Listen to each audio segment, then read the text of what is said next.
Chapter 1. The Death of the Black Knight. Author. Green Knight lanes under the blood-red night sky. A knight in full black armor walked among the ruins. A tall warhorse followed closely behind the knight like a guard. Faint black smoke could be seen spreading out from the gaps between the horse and the armor. The surroundings were dead silent. The cries and cries for help that were still echoing in the surroundings could no longer be heard. Only the occasional crackling sound from the houses that had yet to burn down could be heard. Laughable humans, do you think you can stop the Dark Knight's assault by lighting a fire? It's not like we're the cannon fodder army led by that bastard Gulob. The knight stopped and looked at the results of his battle with satisfaction. Among the corpses, there were men with swords and armor, women with plows, and even old people and children. However, all of the corpses had one thing in common: there was only one wound. As expected of the Black Knight personally selected and trained by myself and Commander Taze. He's also been selected through a dozen battles. It's a bit of a waste to use poison fang in this place. Is it Licolud? The knight did not turn around when footsteps sounded behind him. His voice was hoarse and deep. Yes, General Lanes. A black knight with a blood-red rose embroidered on his shoulder armor walked out of the darkness and answered after standing at attention. How's the battle? This time, Poison Fang has 30 people participating in the battle. They killed 324 enemies, 37 of which were combatants. Our side suffered 0 losses. Very good. What about Luxembourg? There are no signs of troops for now. Then have the squad in charge of the ambush retreat. As expected of the Valkyrie, you can really keep your composure. What about that matter? According to the general's orders, a few from the west and north were released. But General, why did you leave them alive? If Lord Interin finds out, he will punish you again. He won't. But, oh Licolud, what is our goal? The deep voice revealed a sense of majesty at this moment. Licolud knew that the vice commander was a little angry. Take down Luxembourg and cut off Brando's supplies. In order to offset the pressure he felt, Licolud walked up to the vice commander and said excitedly, "As long as you understand." After hearing a satisfactory answer, Ryan continued, "Now, the remaining troops of Luxembourg are maintained by the personal prestige of the Valkyrie. As long as she continues to ignore our actions, the humans will lose faith in the glory of the Valkyrie, and it will be easy to take down Luxembourg. But there's no need to intentionally leave them alive. If this continues, our Poison Fang's record and evaluation." Licolud was still a little confused. Battle record and evaluation? Ryan swept his gaze over the corpses around him. If annihilating a village with no combat power is considered a battle record, then it's fine if I don't take it. As for the evaluation, as long as we take Luxembourg before the next full moon, what would the other generals say? So fast? Licolud said with some surprise. Is it because someone will help us to poison the Luxembourg? Poison? How is that possible? Besides, isn't poison the one you hate the most, General? The vicious poison known as panic and rumors. Ryan looked at the blood moon in the sky and continued, "The intelligence brought by the scouts is often controlled by the higher-ups and can't be well known to the soldiers at the bottom.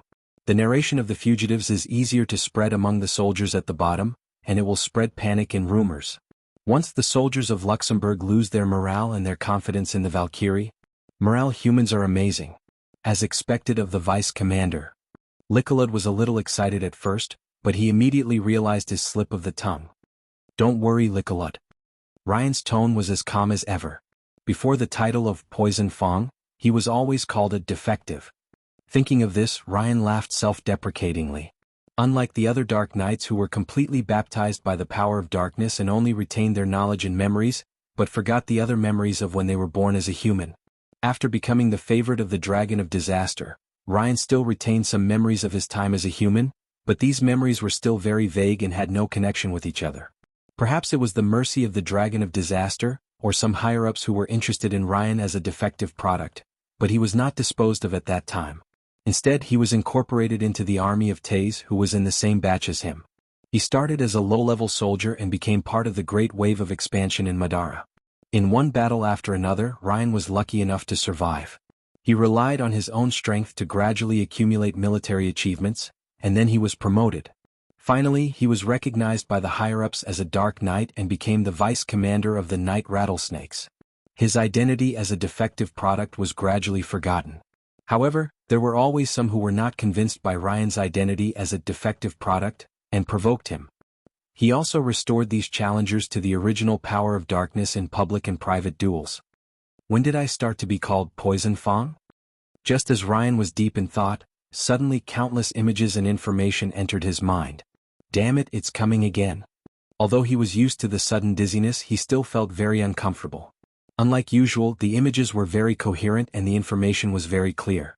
The pungent smell of rotting flesh and blood woke Ryan, who was on the verge of death. Just as he was trying to understand what had happened. Lord Gulab, there are 2 human knights who are still alive. A hollow voice sounded in his ears. Not bad, not bad. This one is not bad.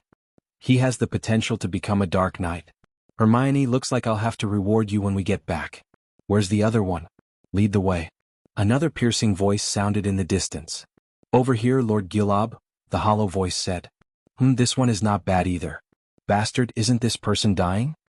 Another piercing voice suddenly yelled. Huh? I'm still alive? Am I dying?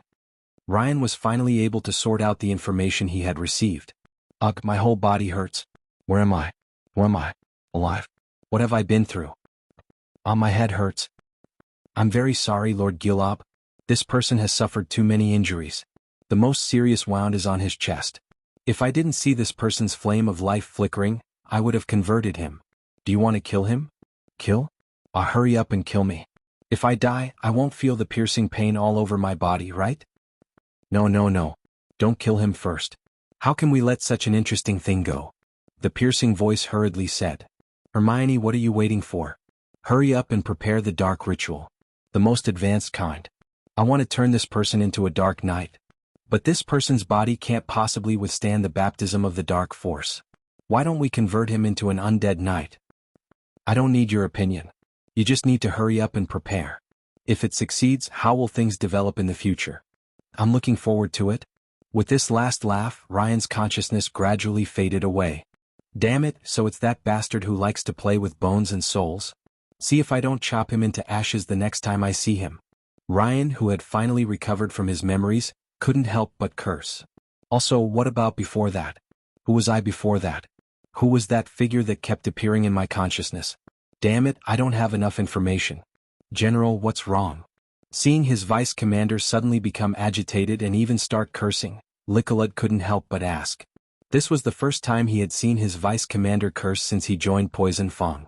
In the past, whenever the vice commander encountered a problem, he would either argue with reason or speak with his sword. He had never cursed like this before. It's nothing. I just remembered that the quality of the soldiers Gulab provided to our corps was too low. Go gather your men and prepare to go to the next place. This sentence made Licolud completely dumbfounded. When was the last time Gulab provided soldiers? 5 years ago? But since the order had been given, it had to be carried out. In Night Rattlesnake, disobeying military orders was no joke.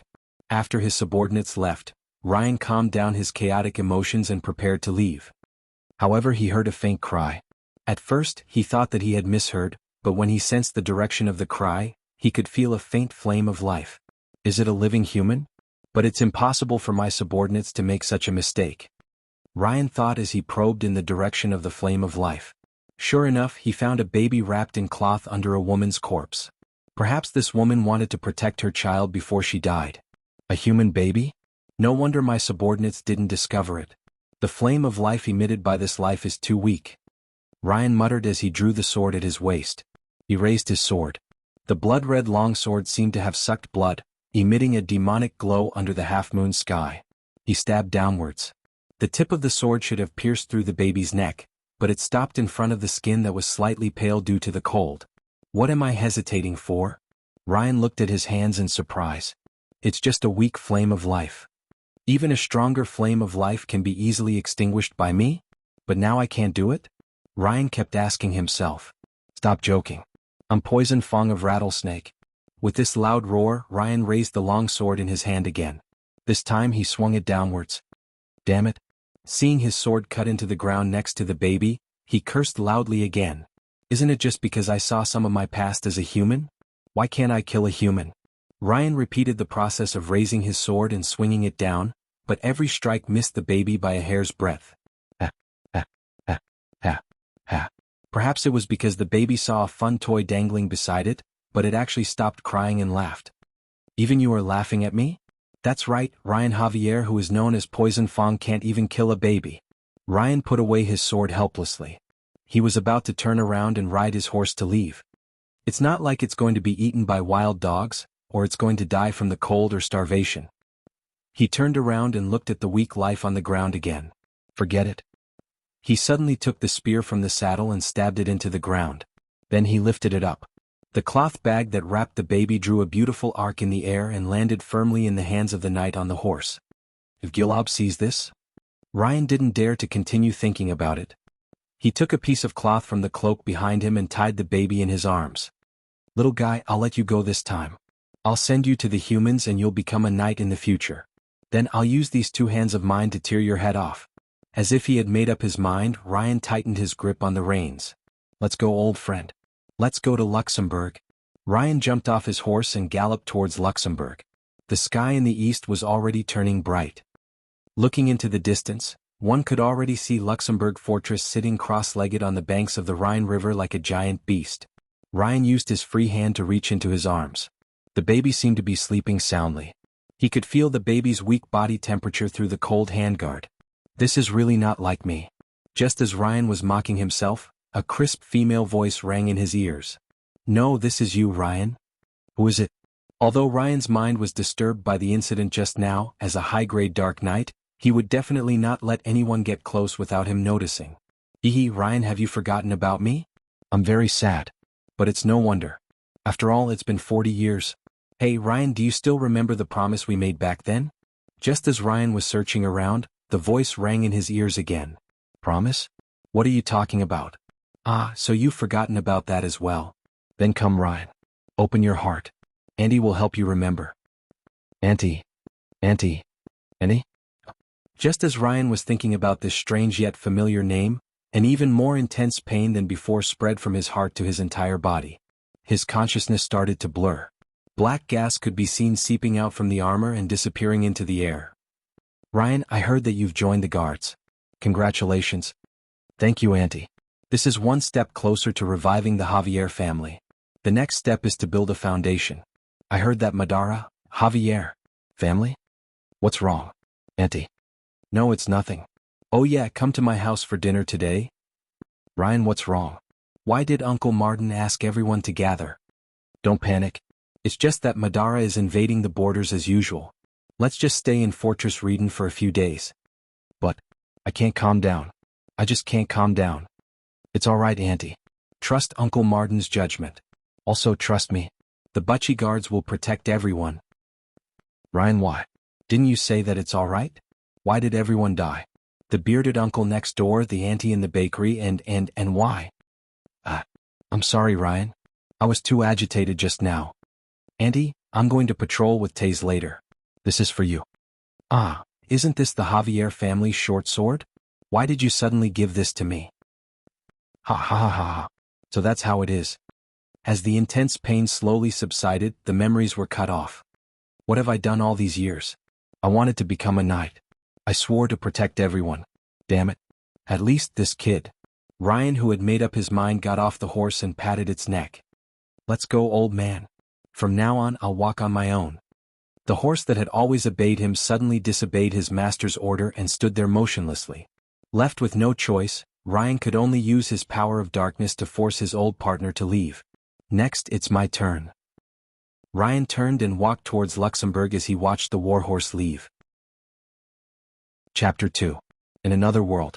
Author, Martial Holy Dragon. Early in the morning, the sun shines on the earth again, and it also illuminates a young man who is still lazing in bed in a certain bedroom.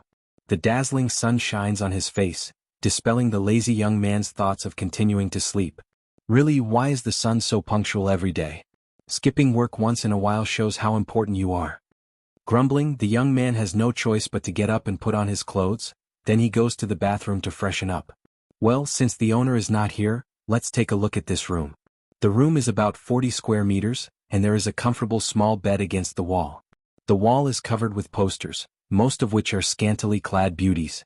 On the left side of the bed is a large bookshelf, filled with manga and novels with beautiful girl covers. From the conclusion, this should be a young man with a normal sexual orientation. Of course, it's better not to look at the H-book hidden under the bed. Opposite the bed is a large optical computer game cabin, about 1 meter tall, covering an area of 5 square meters. People can lie inside and connect to the virtual photon network through a neural connection device for communication and entertainment. This is also the main form of entertainment for people in the 30th century. Compared to the crowded real world, the virtual community provides a place for people to rest, not to mention the rich and colorful games.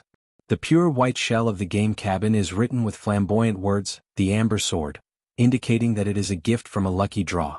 It is said that the account bound to the game cabin has a variety of mysterious gifts to choose from randomly. This is also a product designed by the developer Thunderstorm to increase the popularity of the game. With the sound of the door opening, a black-haired teenager with half a piece of bread in his mouth walked in. His name was Holy Dragon. Of course, this was the name in the game. After all, in the novel the real name had to be masked. Otherwise he would be charged with invading other people's privacy and would be beeped first, then beeped and finally beeped. Beep means that the sound had been muted. So let's just call him Holy Dragon. I believe that no one will mind. So much digression, now let's get to the main story. What? He had said so much, but it was all nonsense. Brothers, let's beat him up. Because the author was beaten up by angry readers for excessive delay, the following will be from a first-person perspective. Slowly gnawing the half piece of bread in my mouth, I sat in the photon game cabin. Feeling the comfortable back of the chair, I couldn't help but sigh with satisfaction. As expected of a custom-made gaming cabin, so comfortable. Then I picked up the single-chip interface device and attached it to my ear. Turning on the power source, the originally bright gaming cabin instantly turned pitch black. The only thing I could hear was the constant sound of system notifications. Power up, normal. Iris detection, normal. Body condition scan, normal. Game login beginning. Successful login.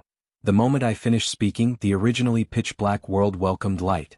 With me as the center, a golden circle of light began to spread in all directions. In the originally silent space there was also sound. It was a hymn of life and light. The melody was elegant and noble. Even though I had heard it countless times before, I still chose to close my eyes and listen to it again. When I opened my eyes again, what greeted my eyes was a majestic painting. Around me was a pure white void. The only thing that existed was an altar floating in the void. Distributed on the base of the altar were 12 symmetrical white round pillars. There were intricate patterns carved on them. White roses bloomed all around, representing holiness and nobility. In the center of the altar stood a golden stone tablet that pierced the heavens. It was engraved with beautiful and complicated patterns and stripes, appearing mysterious and solemn.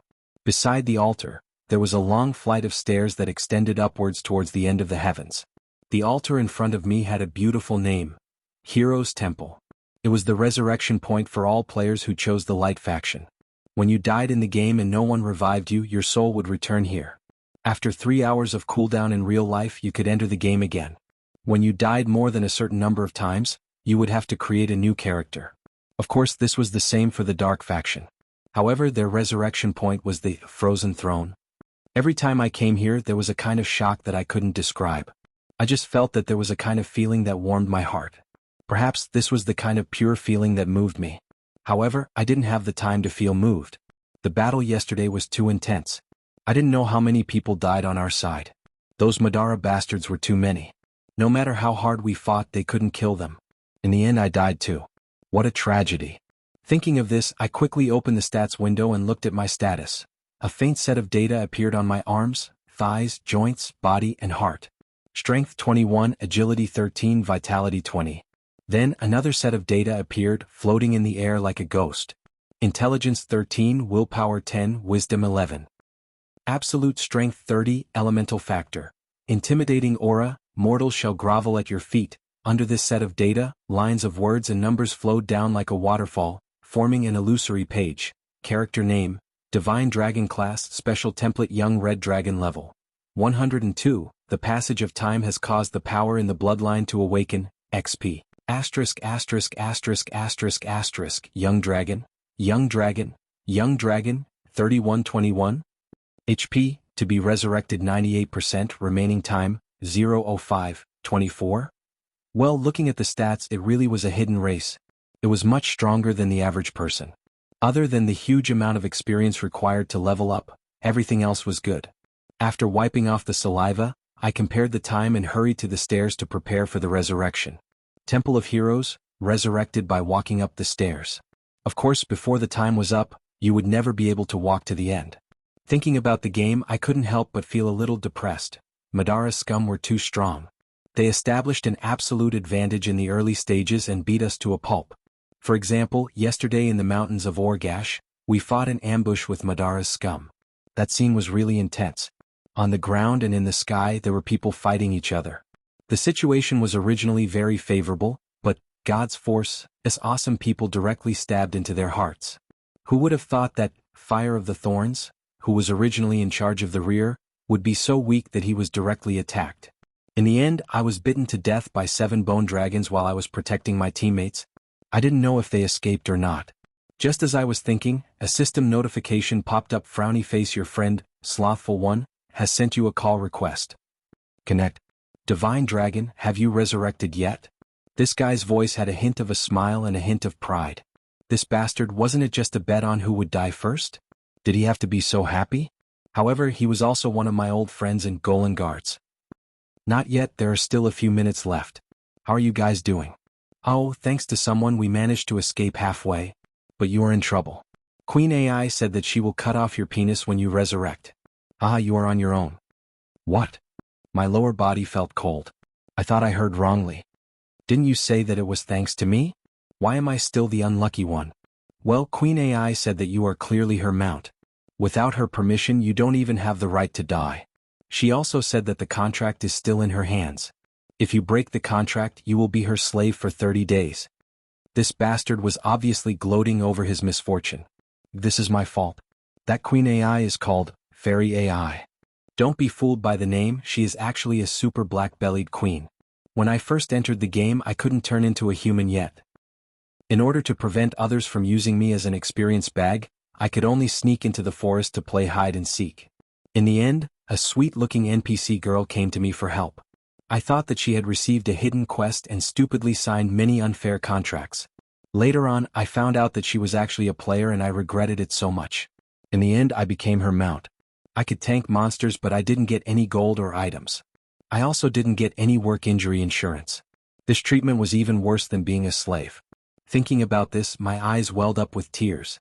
I am a dragon but I only eat buns every day. Dragons have dragon rights too. It wasn't easy for me to grow to such a big size. Forget it, let's not think about this. Anyway, when the time comes I will just run. However, I don't know what punishment I will get if I run. Thinking about Queen AI's crazy laughter I shivered. What a tough life. However, now wasn't the time to think about this. I asked Fong. Then who in our team died? This time, Fong replied rather straightforwardly, this time many of the team's experts died. The team's chief infiltrator, Big L, was the first to discover that there was a problem at the back. In the end, he was blasted into ashes by a disintegrate spell. There was also Uncle Red. He directly activated Berserk and Whirlwind Strike and rushed into the pile of bones. At first he was having a good time, but in the end he was directly turned into ice shards by the 2 bone dragons. I was speechless. He was already in his 30s, yet he was still so impulsive. Ryan was also quite unlucky. He was killed by Finger of Death even after activating God's blessing. Even with such a low probability he was still killed. Furthermore, he just came from St. Oka's and didn't set up a resurrection point yet. He just went back directly. This was quite tragic. After activating God's blessing, the success rate of Finger of Death was too low. It might not even hit once in 1,000 times. Furthermore, he was a high-level holy knight. There was also Parasitic Fish. Originally, he wanted to use advanced invisibility to stab the Lich in the back. In the end, he was unfortunately sucked dry by a withering spell and died. The most unlucky one was Sunken Shadow, the new little Shota. He was hit by a stun spell and was trampled to death by a dark mammoth. Even now he is still crying in the group. I was speechless when I heard this. There was even such a way to die. That was too depressing. What a pitiful little Shota. He was probably traumatized. Alright, 2 of our team died. I felt that Fong's voice had become gloomy. Was it my imagination? The queen and I also died. What? I was stunned when I heard this.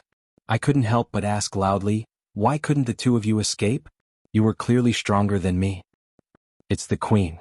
The voice on the other side became strange. She insisted on saving you and I couldn't stop her. In the end, I had no choice but to accompany her. You didn't see how stubborn she was. Really, you got lucky. Why didn't I understand? Damn, even Queen AI died this time. She must be venting her anger on me. My future is bleak. Right. I felt that Fang's voice had deliberately become louder. Holy Dragon, do you remember the person who completed the silver rank quest by herself? Oh, it's that guy called Sophie, right? When he first heard the name, he almost laughed himself to death, especially when he was still a man. He remembered that Sophie was quite strong. What's wrong? He seems to have passed level 130, right? Yeah, but I don't think that person is here today. His friend said that the name doesn't exist anymore. Did he delete his account? Maybe he couldn't stand the name anymore? He was willing to delete a level 130 warrior account. Could he have transmigrated? Just kidding. It seems that the pressure of having this name is great. Seriously, one should be honest. At this time, the resurrection countdown had ended. A huge whirlpool appeared above the stairs of the hero temple. As long as I passed through it, I would be able to return to the game. I hurriedly ended the conversation with Fang and walked to the platform above the stairs. It's coming. I cheered myself on. This time I must beat those scum back. I secretly activated my dragon form. Instantly a sharp pain came. Many red magic runes appeared all over my body as if they were branded. Scorching hot air came out of my mouth. I felt like my body was about to melt. This was the bad thing about hidden classes. The transformation process was too painful. Looking at the whirlpool that was spinning faster and faster, I didn't hesitate and jumped in. Madara, your grandpa is back. In the mountains of Orgish, a huge whirlpool suddenly appeared in the originally calm sky. There was a flash of red light, followed by a roar that shook the sky. A huge beast began its journey again.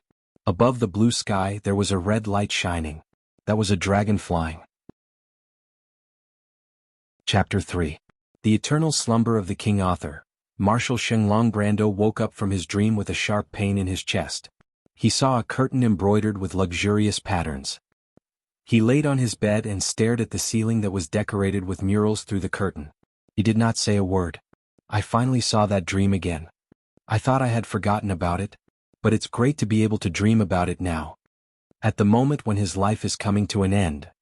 Right. He opened his mouth slowly and spoke with a tired and hoarse voice. Help me up. Yes, my king. The loyal knight who had been standing by the side came forward and dressed the king who was at the end of his life. Then he quietly retreated behind him. Brando looked at himself in the mirror. Although his body was still tall and straight, he was faintly showing signs of weakness. His skin was also a little pale. It seems like the cold poison has penetrated deep into my bones. I'm not far from death. Although Brando had already come to this conclusion, he was not afraid at all. He was no longer afraid of embracing death. In fact, he wanted to indulge in death for a long time. Right. Brando stood there for a long time and said to the loyal knight behind him, "Accompany me for a walk." After that, he walked out of the room without looking back. Ryan's whole body trembled, but he immediately took a deep breath and followed closely behind. After walking out of the room, they appeared in the courtyard of the palace. Since it was close to winter, there was only a layer of withered grass on the ground. There were also a few shrubs that hung down their necks. It looked especially bleak under the dusk. However, the two who were walking on the path did not care about the scenery at all. Instead, they were talking softly. Ryan, I just had a dream. It was a sweet dream. It was so beautiful that it made me indulge in it. It was so beautiful that I thought it really existed. Indulging in illusions is not what a wise king should do, Your Majesty. Ryan acted as a strict admonisher as usual. You're right, Ryan. You're always right. Without your help, I wouldn't have been able to walk the path of a king. Brenda teased softly. It's my honor to serve you, Your Majesty. Ryan's tone was still indifferent, but there was a hint of sobbing in his voice. The smart him had already guessed something. You're always so wise and humble, my most loyal knight. Brendel's voice became softer. But I'm tired. Even if it's me, there will be a day when I fall. The knight, who had remained calm all this while, finally could not take it anymore. Ryan knelt down on one knee and said in a trembling voice, Your Majesty, please don't say that. The people of Erewhon cannot live without you. Please be strong. Don't reminisce about the pain of the past. As long as you let go of the past, you will soon be able to. The knight was choked with sobs. Stand up, Ryan. After a long silence, Brando's voice sounded again. From now on, I am no longer your king. Standing in front of you is a pitiful man who has lost his soul long ago. Although Ryan did not want to get up, he grabbed his shoulder with one hand. Even though he was seriously injured, Brando's strength was still extremely powerful. With just one hand, Ryan could not resist and had to slowly get up. They stopped in a room deep in the courtyard. The room was surrounded by thick walls, and there was only a huge iron door in front of them. However, even with the thick walls separating them, the cold air still seeped out, making them shiver. Brendel pushed open the iron door, and a huge amount of cold air roared out, causing their clothes to flutter violently. Gradually, the cold wind subsided, and a dark entrance was revealed. The two of them stared into the darkness. Finally, Brando slowly exhaled and said, "From now on, I will leave Erwin to you. Ryan, you are different from me. You will definitely become a wise king." The loyal knight wanted to open his mouth several times, but no words came out. He could only clench his teeth and shiver to prevent the sadness in his heart from gushing out. "Ryan, you will listen, right?" The king's voice became firm and hard to refuse. "Yes, my king. I will listen to all your orders. It is my honor." Ryan knelt on one knee and finally made a promise. Because the king's orders could not be refused. "If that's the case, then I am relieved." Brando walked in and disappeared into the darkness. The last words he said to the knight beside him came from afar. "I have always believed in you, Ryan." As the door slowly closed, the knight's heart-wrenching scream echoed outside the wall. Unfortunately, that person could no longer hear it. "Between the ice coffins" was the name of this ice room. Looking around, the room, including the ceiling, was covered with ice crystals. The blue halo was reflected by the ice, illuminating the stairs deep in the room. On the flat ground above the stairs, there were two ice coffins. Through the thick layer of ice, one could vaguely see the beautiful figures inside. Following the stairs, there was a small path that could only be walked by one person. There was also a figure moving forward on the path. It was Brando. However, he didn't look well at the moment. Ever since he entered the room, his body had been constantly emitting waves of cold air. At the moment, most of his body had already been covered in ice chips. His face was ashen, but his eyes were blooming with a fiery light. "I once had a dream. I thought I could change history. I once had a dream. I thought this was a gift from fate. But I was wrong. It was just a trap that made people fall deeper into despair." As the cold air became stronger, the surrounding temperature dropped significantly. Even the small path was beginning to be covered by ice. However, Brando did not care. His feverish eyes were still chasing after the thing on the stairs. Although his steps became staggered and his breathing became rapid, he did not stop walking. The living. The road turned into a river of ice. There were no seasons in life. Only the cold winter in the wilderness would freeze the blood and tears that seeped out into ice. Finally, Brando walked up the stairs. Although his speed became slower and slower, he was full of strength as he climbed up the stairs. However, when he reached the last step, Brando's figure stopped. He sat down with his back against the ice coffin. He allowed the ice to cover his body, but he did not move at all. "Ah, I had that dream again yesterday. In the dream you are still by my side. What a mesmerizing dream. Ah, I didn't live well. I'm sorry. I didn't protect this country well. I'm sorry. I didn't fulfill my promise with you. I'm sorry. But, without you I'm really lonely." Exhaling the last breath in his body, the king of Erwin finally entered a sweet dream with pain all over his body. In the same year, Maralda broke into the Erwin kingdom and opened the prelude to the Dark Age. Badad. Chapter 4. The Autobiography of Ben Fett by Titanium Bear. My name is Ben Fett, and I was born into one of the Buga wizarding families. Wizards are supposed to be thin and weak. However, my people are all tall and strong. My ancestors were warriors and they came here as wizards' guards. It was only after they came to Buga that they switched to magic. This was also used by other wizards to prove that wizards were better than warriors. That's why the Fett family's emblem is a fierce but smart brown bear. Although my people don't look like wizards, they are very strong in magic. Otherwise, my family wouldn't be known as the 6th wizarding family in Buga. Buga was the home of wizards. The wizards here were only interested in studying magic, unlike the necromancers in Madara who were obsessed with territory and power.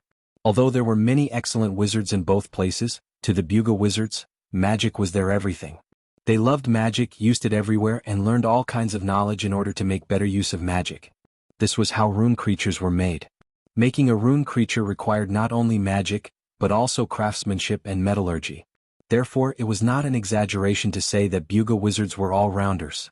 Apart from studying magic and making better use of it, Buga wizards rarely spent their time on other things. There was no scheming between Buga wizards, and open magic duels were a common occurrence. Wizards would never hide anything from their disciples, because those who did would be ridiculed by their peers, who would say that they could only protect their own status by hiding something from others. Even if there were differences in perception, the Buga adepts would use facts to prove their theories instead of engaging in meaningless arguments. It was because the wizards here only focused on magic that they were all very strong.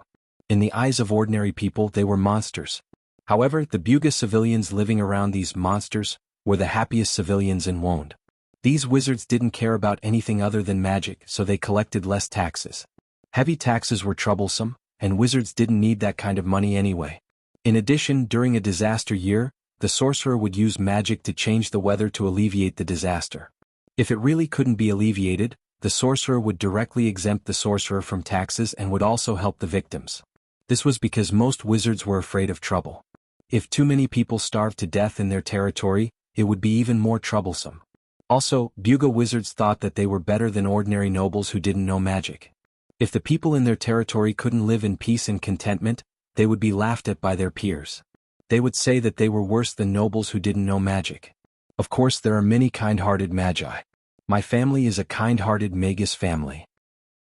The children of Buga wizarding families grew up surrounded by books. Every Buga wizarding family had an amazingly large library filled with all kinds of books.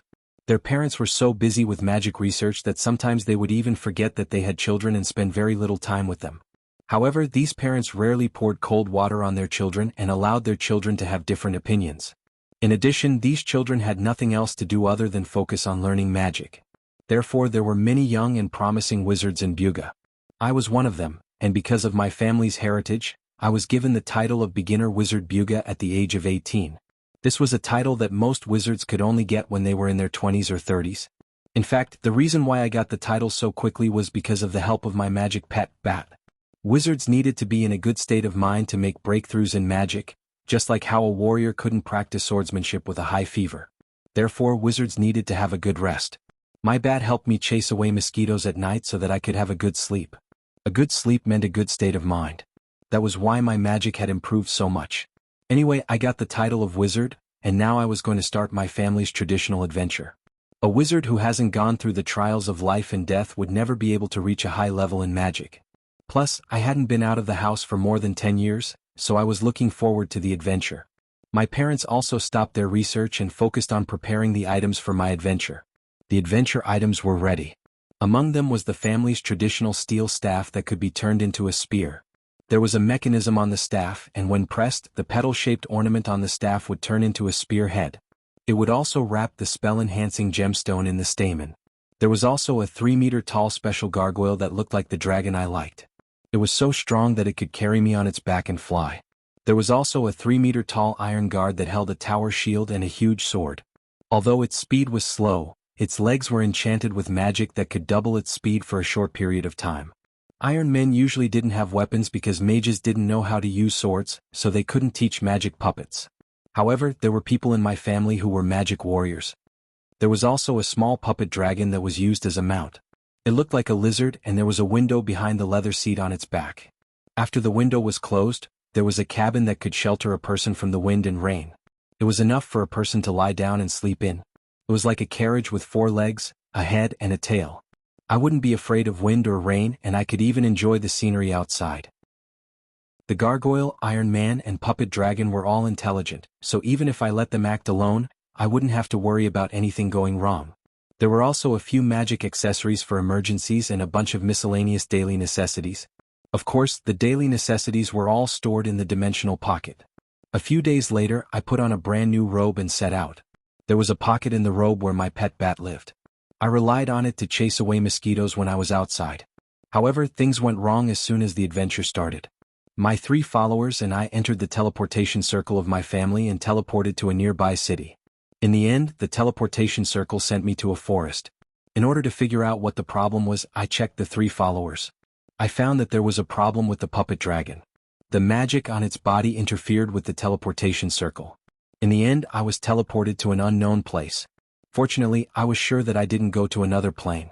My parents must have made a mistake while making the puppet dragon. I fixed the problem with the puppet dragon. Fortunately, the forest was also very beautiful, so I decided to start my adventure here. I walked in the forest for a day.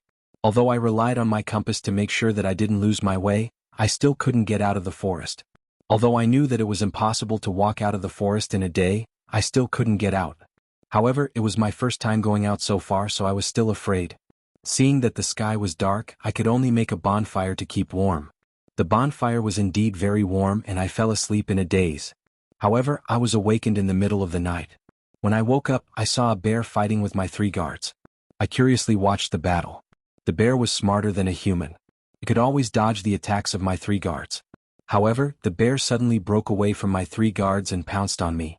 I couldn't dodge in time and was bitten on the arm. Then, a sharp pain spread from the bitten arm to the rest of my body. Soon, I fainted from the pain and lost consciousness. When I woke up, it was already the next morning. The pain was gone, but I felt different from before. All my senses were more sensitive. I could clearly hear sounds dozens of meters away. My myopia was also better. The heavy metal staff felt lighter. While I was wondering, a man dressed as a hunter came out of the forest. He told me that he was the bear that bit me yesterday. In order to prove his words, he took off his clothes and turned into a half-man, half-bear monster. I was surprised to learn that he turned me into a werbear by biting me. Moreover, the werewolves that mothers in Wonde used to scare their children were our kind. After a deep conversation with this guy, I learned that his name was Aaron. He was from Erewhon, and his profession was a forest ranger. I also learned that most werbeasts were kind. Of course, there were also a few who were evil. They were the ones who ruined the reputation of werbeasts, making werbeasts become villains in folklore. If a werbeast lost the battle against their wild nature during a full moon, they would turn into an animal and bite others to increase their numbers. However, they would be driven by their wild nature and bite others to increase their numbers. Most werbeasts didn't like to increase their numbers by biting others. They would go to the forest during a full moon to avoid biting others. Aaron was the same. However, he happened to meet me when I was lost in the forest. In short, I was very unlucky. However, Aaron said that in order to compensate for turning me into a werbear, he would teach me how to control and use the werbear's power. At this point, I could only accept Aaron's teachings. Thus, for the next month, I focused on Aaron's teachings. Aaron was a good teacher. Not only did he teach me how to use the werbear's power, he also taught me how to differentiate between plants and animals, how to get along with animals, how to survive in the wild, and how to live in harmony with nature. I also learned that werbeasts could change into human form. Werbeasts could also communicate with bears in their bear form and werbear form. I had the rare ability to transform into a werbeast.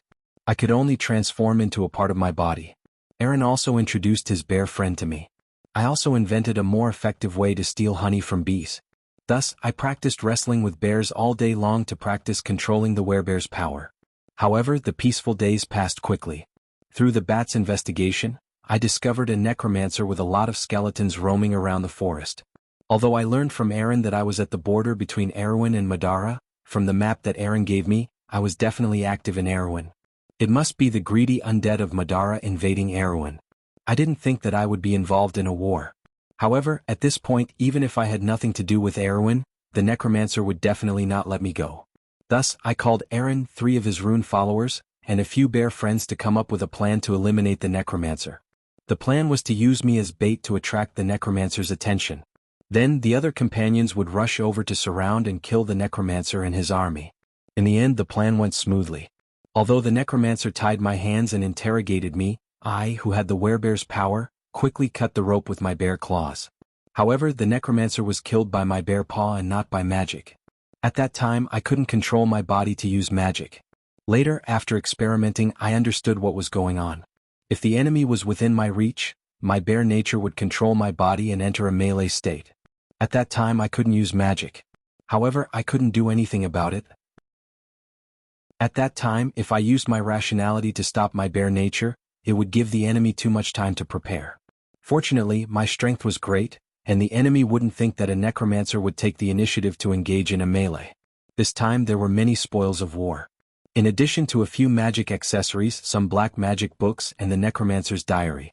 From it, we knew that Madara did invade Erewhon, but this guy really did get lost in the forest and came here. Aaron gave me the necromancer's things and a magic necklace. The pendant of the necklace was a bare tooth that Aaron had replaced. It was enchanted by his druid friend, and this necklace could be used to communicate with animals once a day. After that, I bid farewell to Aaron and set off towards Erewhon. On the way, I counted the necromancer's things, but I was most interested in the black magic books. These black magic books actually included all the black magic from beginner to advanced. My curiosity was aroused and I wanted to learn black magic, but I hesitated. Although studying black magic wasn't taboo in Buga, because the Buga necromancers were all research fanatics. If possible, the Buga necromancers would steal Martha's skirt and study it, let alone study black magic. The Buga government also set up a black magic research institute, but they could only use animals as experimental materials. The only result of this research institute was that the people in the institute no longer wanted to eat meat. At that time, someone joked that when the Buga government was in financial difficulties, all the government officials should visit this research institute. It was guaranteed that they could save half of the food expenses. However, my family had never studied black magic. If I did, I might risk being chased by my father. However, it didn't take long for me to succumb to my thirst for knowledge and curiosity. I sat on the puppet dragon as we traveled while learning black magic. But when I was studying black magic, I remembered that I had a self-made device on my body. The shape was an inconspicuous hemispherical black metal block the size of an egg. This device was invented by a Buga necromancer who studied black magic. This invention won the highest achievement award. This invention was similar to a lich's phylactery. Could be used to create undead and store souls. After storing souls, this device could be placed into the body of the undead. The soul stored inside could freely control the body connected to the device. What was even more amazing was that this device could be removed and placed in another body at any time. This device called phylactery caused the creation of lich construct in Buga, and that necromancer was one of them. Moreover, this phylactery was actually a six-legged construct beetle. This thing could run, but this beetle only had vision and couldn't speak. It didn't even have hands, so the soul inside it couldn't use magic. Unless the soul could cast spells silently or cast spells silently. But I wasn't sure if this phylactery I made would work. Also, this phylactery I made lacked the final step of adding black magic.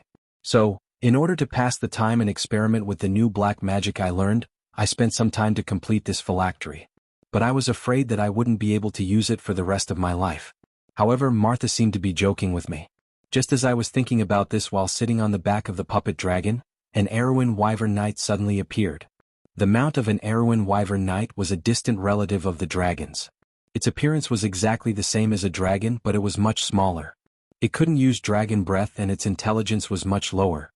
It fell from the sky and landed in front of me. The knight and his mount were covered in arrows. They looked like hedgehogs. I hurried over. When the bloodied knight saw me, he forced himself to sit up and gave me an iron cylinder. He said that it was the information he wanted me to give to an officer in Erewhon. Then he fainted. It was obvious that he was a scout. I realized that this guy was definitely going to die. Although I had the health recovery holy water with me, it couldn't save him because there were 3 arrows in his heart. As expected, he died after a short while. That guy's wyvern was in a similar situation. However, that wyvern was larger than an ordinary wyvern. Thus, the damage caused by the arrows was less. It could still live for a while. However, from the wyvern's eyes, I could see anger at the death of the knight and the desire to take revenge for the knight. That kind of heartfelt emotion was enough to shock the heart of any creature. However, there was nothing I could do. I could only watch this noble creature die like its master. Just as I was at a loss, I saw the phylactery I was holding in my hand. A bold idea came to my mind. Perhaps I could revive a wyvern into an undead, but what would it become? With my current level of black magic, I could only summon skeletons and zombies. Zombies were negligible. Wyverns were speed-type warriors. When a living creature turned into a zombie, its speed would decrease. Skeletons were fine. Although they looked thin, their defense against arrows would increase. Moreover, after being purified by darkness, their strength would surpass that of the original living creature. I used the animal communication skill attached to the necklace to tell the wyvern my idea. The wyvern immediately agreed. Right now, it only wanted to take revenge for its master. In order to take revenge, it would do anything. First, I used the phylactery to store the wyvern's soul. Then I revived the wyvern's corpse into a skeleton wyvern. Finally, I placed the phylactery into the skeleton wyvern's skull. Fortunately, the phylactery I made worked as usual. The wyvern quickly regained control of its body.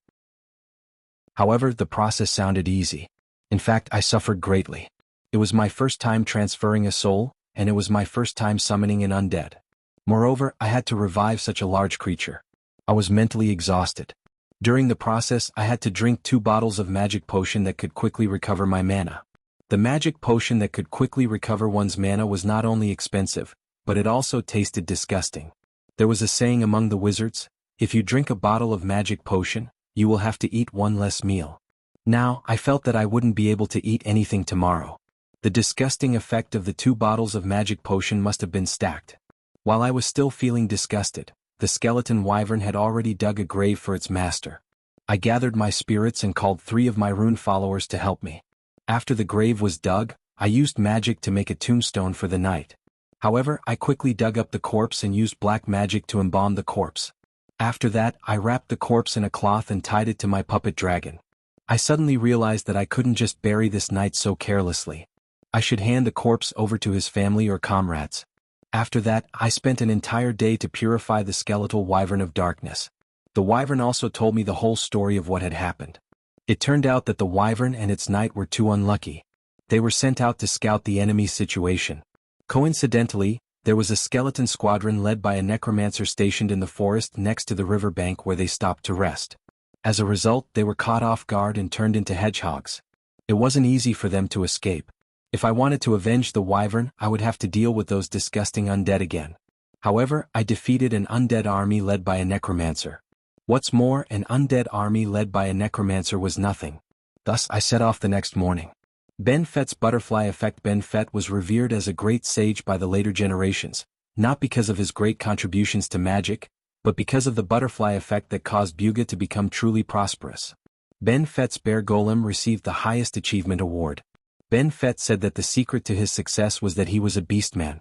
This secret made the Buga government decide to give beastmen Buga citizenship to attract beastmen to Buga, so that some wizards could become beastmen and make better beast golems. When the Holy Church heard that the Buga Academy wanted to give beastmen citizenship, they were furious and broke off diplomatic relations with Buga. A large number of beastmen poured into Buga. They found that there was a large forest for them to live in.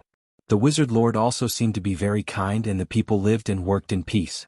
All of this made the beastmen, who were used to being scurrying rats, very satisfied. However, not long after, there were wizards who begged the beastmen to bite them. The beastmen began to think that the wizards were crazy. After knowing the whole story, they fulfilled the wizard's request. The beastmen didn't like power and scheming. With their beastly nature, they were very easy to satisfy. Like the Buga wizards, they spent their time on self-cultivation. Compared to the wizards who fought alone, the beastmen paid more attention to teamwork. Moreover, most of them were mercenaries and had a deep understanding of military affairs. Among the beastmen, most of the ratmen were rogues. Due to their physical advantages, they were known as the best scouts and assassins. The boar were the strongest barbarians, good at charging. The wargen were the best warriors and archers, good at advancing in infantry formations and good at teamwork. The tigermen and bearmen were the majority of the warriors. There were also some rangers and druids, good at fighting alone and in small groups. The Buga wizard army's fighting strength was terrible because the wizards didn't like to study military affairs. They had the best wizards and a powerful golem army, but they didn't know how to work together. When the beastmen came, they discovered the problem with the Buga army, so they helped the Buga wizards build a strong army.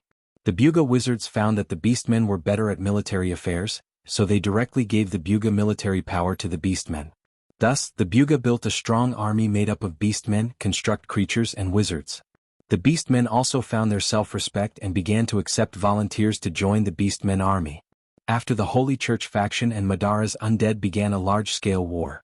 The Buga wizards increased their research on black magic and ordered all wizards to understand black magic even if they didn't have to learn it. The beastmen also began to train their undead army. After the Holy Church faction was defeated by Madara, after the protagonist's transmigration, they asked the Academy faction for help. The Academy faction knew that without the lips, the teeth would be cold.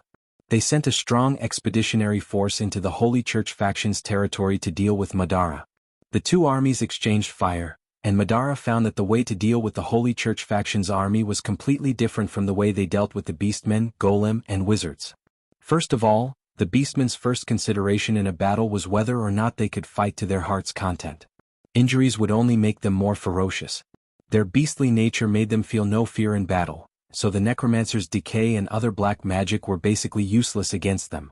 Moreover, the beastmen's strength was at least much greater than the skeleton's, and a single blow could kill a skeleton.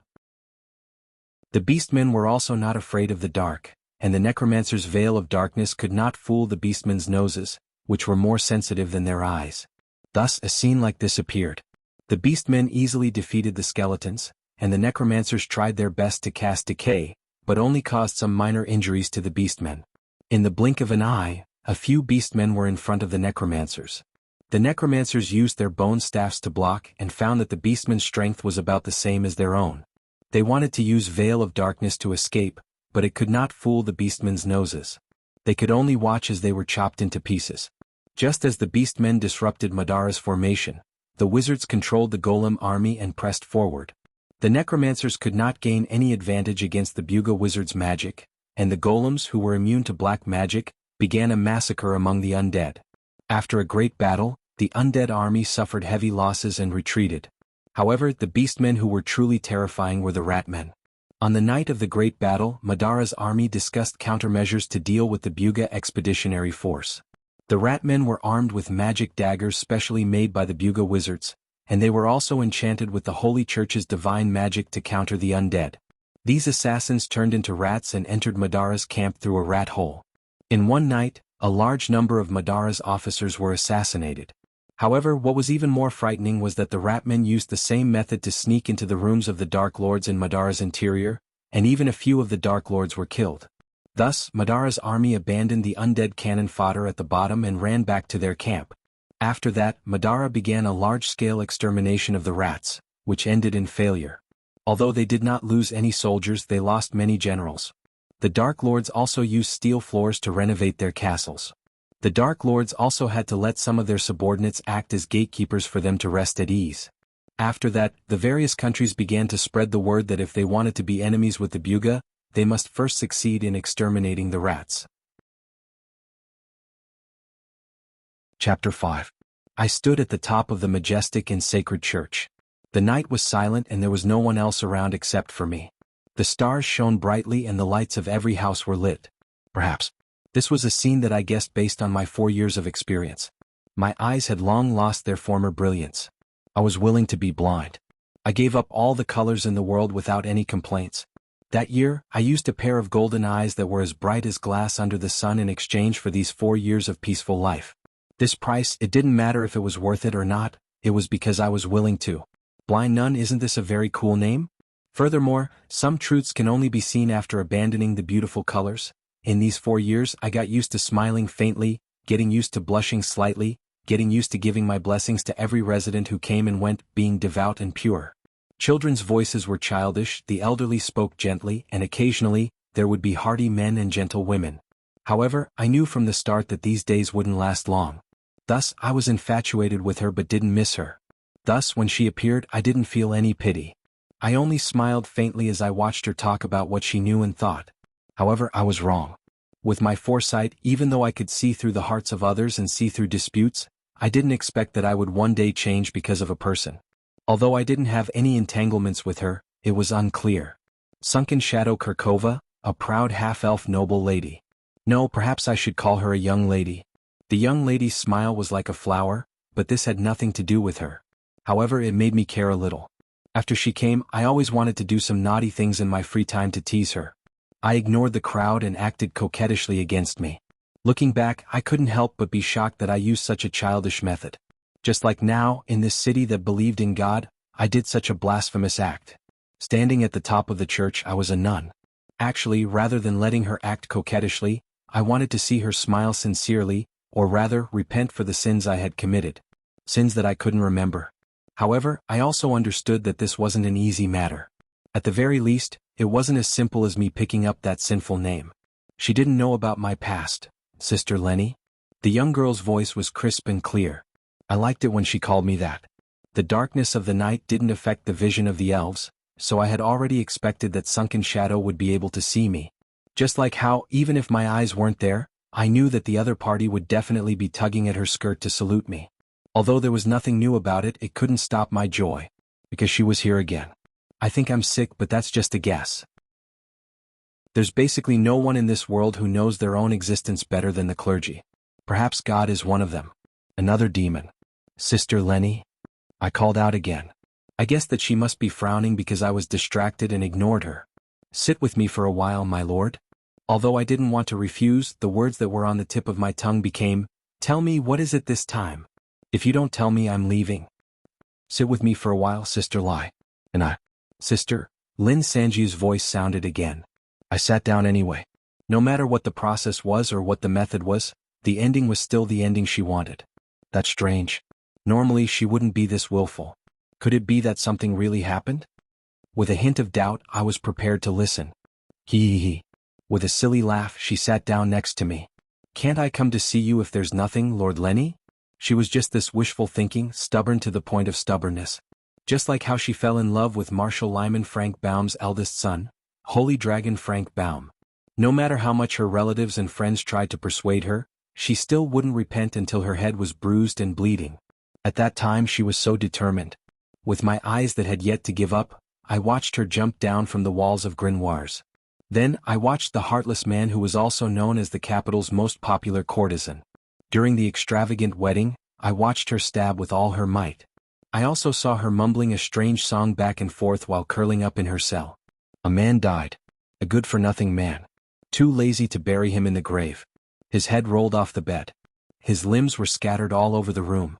At that time, my name wasn't Lenny, I wasn't a nun, and I wasn't a good person. Until I did something that I deeply regretted but couldn't make up for. I killed someone by mistake. The maid who had been running around trying to help her recover her mood, the werewolf girl named Aunt Ilo Loy. Chapter 6. Early in the morning, the first ray of sunlight streaked across the horizon, and Valhalla welcomed a new day. Garrison Captain Lane stood on the high city walls, looking at the vast and boundless territory shrouded in the early morning mist. He couldn't help but sigh once again, thinking about the legend that his great lord had created. He started from scratch, and after 10 years of hard work, he had achieved the illustrious reputation of a lord. Suddenly, a sharp whistle from afar broke Lane's thoughts, and the mist suddenly dispersed. A huge bird of prey flew to the top of the city like lightning, and with a flap of its wings, it landed on the highest tower. The body of the bird of prey shone with a green light, and its body began to rapidly shrink. The feathers covering its body turned into a robe full of flying feathers, and when the green light dispersed, a middle-aged man with a face full of oil paint appeared. He had a serious expression on his face as he struck the large bell hanging on the tower. With the deep and solemn sound of the bell echoing in the castle, Lanes knew that the cruel war had begun once again. Half an hour later, with a creaking sound, the drawbridge of Valhalla's castle began to slowly descend, accompanied by a series of rumbling sounds. At the very front were the champion knights riding on Erek's fine horses. The knights in full armor represented Valhalla's greatest legend. In the past they had followed that glorious man everywhere, spreading glory throughout Erewhon. Now they would become shields, become swords, and create a new legend. Following closely behind the knights were huge steel golems, their bodies sparkling under the sunlight and their thick and solid arms showing their creator's endless pursuit of power. On the flanks were the heavy infantry with long spears and long archers. Their expressions were serious, their battle formation neat, and they didn't say a word. At this time, a shadow flew across the sky and blocked the sunlight. Looking up, the druids riding on the gigantic chimera beasts had already taken off. They were like loyal sky guards circling around the city. The gigantic chimera beasts were constantly roaring, causing the riders to reprimand them from time to time. At this time, a huge rumbling sound rang out, and everyone stopped moving, looking in the same direction as if they were waiting for something. Finally, accompanied by a strong cyclone from the ground, a huge aerial battleship slowly rose from the city. Blazing white flames, the silver-white body of the ship, with a streamlined beauty and human yearning for the sky, flew into the vast sky. At this moment, everyone held their breaths, and only felt admiration for the crystallization of human civilization. On the wide bridge stood all kinds of people. There were Buga wizards, Black Forest wizards, Silver Elven knights, and secret druids. They came from different places and had different beliefs, but they all had the same belief and gathered beside a knight. At this moment, their expressions were solemn, and they were looking at the figure standing at the forefront. It was a knight in heavy armor. The strong wind in front of him made his cloak flutter, but it didn't make him take a step back. The sun plated his body with a golden edge and people couldn't see his face clearly, but just by looking at his back, you could feel a kind of peace and tranquility. It was a kind of silent determination and dignity, as if as long as you stood beside him, you would have endless courage. Only this kind of attitude could make these people follow him loyally, and follow him on a path full of thorns and blood. This knight slowly took out a book with golden runes drawn on it, and with his finger, he ran it lightly across the spine of the book and finally stopped at a certain point and then said, "Cards of Fate, Immortal Alliance, Platinum Angel, summon." As soon as his voice fell, the wind and the roars of the giant beasts disappeared, as if they were cut off by someone. At that moment, everything fell into silence and it was so quiet that people could only feel the breathing of nature. In the next moment, golden flames spread across the bridge, and a holy aura began to gather. A pure white pillar of light broke through the thick layers of clouds, and descended on the warship in the sky. With a holy chant, the warship seemed to be merged with the light, and it was placed in heaven. In the sky filled with holy light, a pair of pure white wings slowly spread out behind the Lord, and as the feathers of light scattered, a holy figure appeared. A sentence echoed in the Lord's heart, "Platinum Angel, descend, life points locked." At this moment he looked forward and his vision passed through the mountains and rivers. He seemed to be able to see the kingdom of darkness, where frost spread across the land, and a sea of white skeletons covered the mountains and plains. Death and sorrow flowed and living beings cried out in grief. He pulled out a long sword from the light and faced the sun and roared, "Everyone follow me." The long sword shone brightly, and a sentence was engraved on the blade, "Our faith is cast on the stars." Chapter 7. The author was speechless. Marshal Shenglong stood in front of Ainir's main city and stared at the sky, deep in thought. At this moment, a wizard wearing a sky-blue robe walked up and said, "Dragon God, the response to the post on the forum is huge. The surrounding players have already agreed to participate in this war, and the various alliance leaders have also started to act according to plan. Indeed, this is a war between the players and this world. Ever since the first battle with the slave masters, this war has already begun. We have learned from our repeated failures and now we have grown stronger and matured. This war will be the war of our creation.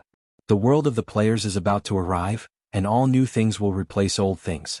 Madara is like this and so will we. Ainir will be eliminated by history. Xinyuan Blood, how is the magic formation you prepared? Shenshen Blood, how are you doing?" The wizard stretched his back exaggeratedly, showing the two patterns on his sleeves. The magic is still running, but the magic aura has been suppressed to the extreme. It can only last for another hour, but the magic array still needs to run for another 5 hours. Once the magic aura explodes, I'm afraid even the surrounding countries will know. At that time, we will not only be facing Ainir's guards. Shenglong looked to the west and said, "They should be back soon." Priss Town, the streets were filled with soldiers, but no one relaxed. They were on high alert as if they were facing a great enemy. Although they knew that there were only a dozen of them, they could not hide the fear in their hearts. 18 gold ranks, and each of them had a clear division of labor. A black iron rank army would not be able to stop them. But the strange thing was, they actually attacked them. Did they want to destroy an army with just 18 people? But that was not the case. In the battle, they relied on their powerful strength and familiarity with the terrain to move freely. The layers of traps set by their leader also succumbed to their powerful strength. They lost their previous sharpness, and in their hearts, they only hoped that the reinforcements would arrive soon and end this bloody nightmare. Streaks of green light danced in front of them like floating feathers. However, the chaotic wind pressure around them reminded everyone that these things were very dangerous. As a knight waved his arm, the feathers instantly scattered and merged with the air. Then the air seemed to solidify and rolled forward like a bulldozer. Regardless of whether it was soldiers, stones, or debris, everything was sent flying. "Go Green Bird." Under the knight's command, his bronze-armored warhorse let out a long neigh and soared into the sky. Its body emitted a faint green light, indicating its level, a gold-rank fantasy creature. It slammed into the air that was crushing forward. Wings of the Wind, charge. The moment the air solidified, the air around quickly gathered towards the warhorse. At this time, the warhorse had turned into a green light that extended forward. The wind that followed seemed to be the wings of the Pegasus, but also like sharp blades. Everything that was touched by this pair of wings was mercilessly torn apart and shredded. "Ryan, save your strength. Now is not the time to use your ultimate skills. If the leader of the Knights League dies in the hands of the guards,